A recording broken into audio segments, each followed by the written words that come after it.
What's up, guys? This is Upton Tech, and I'm going to tell you why you should get the Apple Watch Series 10, even though the Apple Watch Series 11 is out.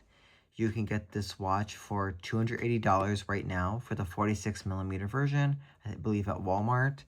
And you can get the Series 11 on sale for $330 at Target, 46mm. So it's $50 cheaper. But when it comes to like these lower price devices compared to iPhones, $50 is like a significant amount in my opinion. And they're literally like almost the same watch. I looked into the specifications and differences. The only difference between this watch and the new one is it has a 6% smaller battery, which is, in my opinion, not a big enough difference to justify the 50 bucks because the battery in this one is actually very good. And it has a more scratch resistant screen. But I have yet to like scratch this watch, and I've been like dinging it on things. So if it means it's more scratch resistant, it probably means also more brittle. So like there's a trade-off when you have a more scratch resistant screen. So I feel like this watch has the perfect combination. And every other feature this watch has, the Series 11 also has, and that's it. Like there's no other differences. So I got the jet black one. I know probably some people want to see these like color up close if you're just trying to see like, oh, I want to get the jet black watch. Even in the Series 11 comes in this color. In my opinion, this is the best color to come to Apple Watch, and this was probably like half of the reason why I upgraded from my Series 7. I had the Starlight one, and if you want to compare it, like, I know this is like 1 millimeter smaller. This is 45 millimeters if you're upgrading from I think a watch before the Series 10. But as you could see, it's just not like this is not as sleek looking at the two watches. And I thought this watch was actually a pretty color at the time.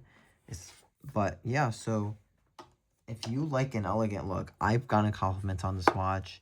It's it's pretty thin too, so I don't feel it as much on my wrist. Though it does have a downside because this thinness makes it like vibrate less when I tries to wake me up. So I feel like that's worse in my opinion. But getting into some of like the specifications, you could swim with this, work out in it. It's rated to like use in water, as pretty good fast charging. Once I like go in the shower, get ready for bed and stuff like that. Once I'm in bed, this thing is like fully charged and ready for me to wear to sleep. And when it comes to use cases, it does have like that workout detection. But all it does really is just like track your calories and like does like the rings, like the calorie ring and how many minutes you worked out ring and how many hours you stood for the day ring. So that's like kind of the tracking it does. It doesn't like say, oh, do 10 reps and count each rep.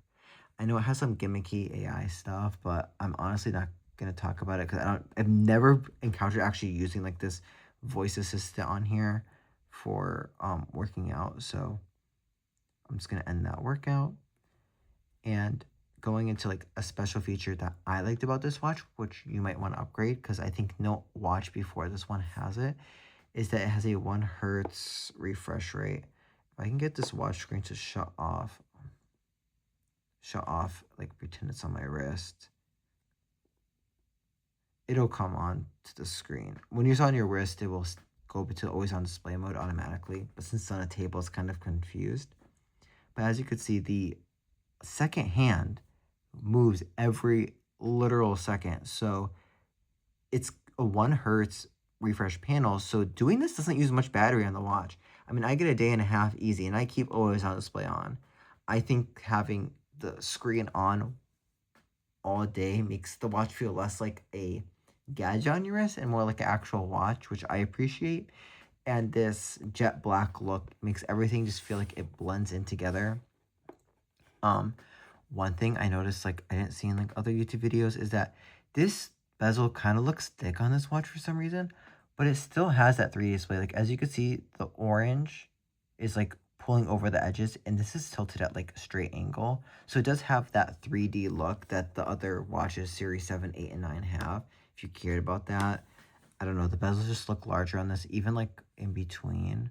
But I don't know the reason why specifically it looks larger. I know it will always look larger compared to this because this color kind of breaks it. But the actual bezel around this, if this watch would actually turn on, I don't know why it doesn't turn on anymore. Makes makes a big difference.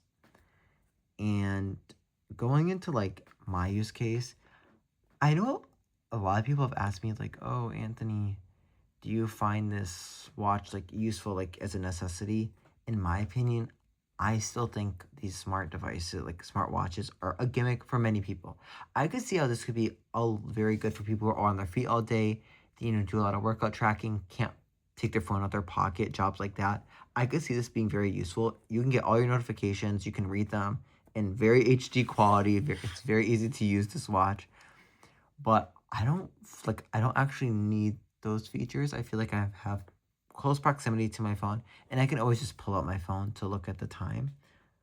But it does like have this benefit where, oh, I want to put my phone away to study, I can wear my watch, and if someone important is trying to like call me, I can answer the phone call, but I won't be distracted by like Instagram or TikTok or something. So if you care about that for productivity, it's a benefit. But a way this does not help with productivity is that you're always getting notifications from all of these apps on your phone. There could be, if you ever any app you have, you can get that notification. So maybe I would probably like care less about keeping all your notifications on this watch. You can turn off each individual notification if you want, which is an added benefit because I don't need every single like notification from like Instagram or something like that on my watch. It's fine if it just goes to my phone. And that's like a majority of the things I think about this watch. If you have like the money and you want to like actually wear this watch, like and take use of this like a nice always on display, I would say go for it. But if you're someone who's just like maybe using your watch just like when you go on a workout just to count your steps and stuff like that, I would say a lot of these extra features it has, like this screen and stuff, may feel a little gimmicky because they put a lot of pride into having like these super bright displays that you can like interact with a lot on the watch. So it might not be as useful. But yeah, if you have a watch that has like a bad battery life and you don't feel like it's worth it to spend $100 to replace the battery, or you kind of just like want to try out this color, I would say this is probably the best Apple Watch color they've made, and the lightness does have an added benefit. Although it's only 10% lighter, but it is noticeable. Every gram counts when you're putting something on your wrist. But yeah, I found this watch quite nice. It's not any faster probably than any of the other Apple Watches you have. Maybe faster than like a Series 4. But yeah, so if you have any questions about this watch or if you felt like this watch review wasn't as comprehensive, you can just like put it in the comments and I'm glad to respond or add more details about my opinions on it. If you have any questions, just let me know. And yeah, I might do like a little video comparing my Series 7 to Series 10 and my experiences with that in a separate video. If you guys want to like watch that too, let me know in the comments. But anyways, I hope you guys have a great day and a happy new year and peace out.